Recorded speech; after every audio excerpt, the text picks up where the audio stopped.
Well, President Biden making good on a veto threat blocking expansion of the federal judiciary. He vetoed a measure that would have added dozens of new federal district judge positions over more than a decade. The president blaming what he called hurried actions by the House, saying that it left key questions unanswered about the life tenured positions. Our investigative reporter Olivia Rubin has more on this. So, Olivia, what more do we know about why President Biden vetoed this? I mean, the Democratic-controlled Senate passed the measure unanimously in August, but Republicans in the House only brought it to the floor after Donald Trump was reelected.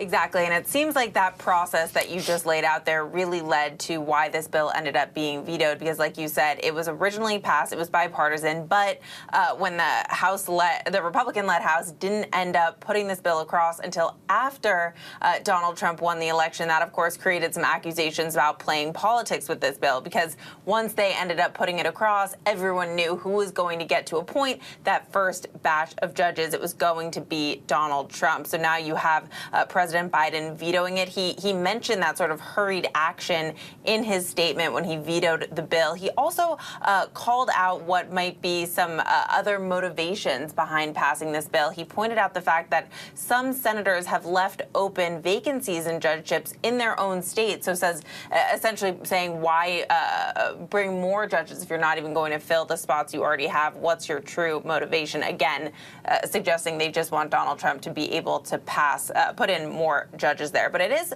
pretty notable, Kira, because one of the sponsors of this bill is actually one of President Joe Biden's closest allies, Chris Coons. He was lauding the bill, praising it for getting across. So notable that he had to tank one of his friend's bills as one of his potentially last actions. Got it. Well, any word from Trump or his transition team on this? No word from them yet on this. Donald Trump actually has been spending the morning weighing in on a different action from President Joe Biden, which were the commutations for the 37 death row inmates, saying that he was going to make sure the death penalty is well in effect when he comes into office, Kira. All right. So what does this now mean for the understaffed federal courts across the country that we're talking about all the time? Well, for the critics, it says that there's just going to be more backlogs and more overworked judges. Chris Coons had put out some really interesting stats when he was pushing this bill forward, which is that there have not been more judges added, Kira, in nearly 2 decades, which I think most people didn't even really realize. So this was going to be pretty significant to try to do something for the first time in a while to expand the number of judges, as, of course, the population is rising. There's more caseload, but still the number of judges stays the same. So it would have been important action to try to ease that caseload, which now won't happen. All right, Olivia Rubin, thank you.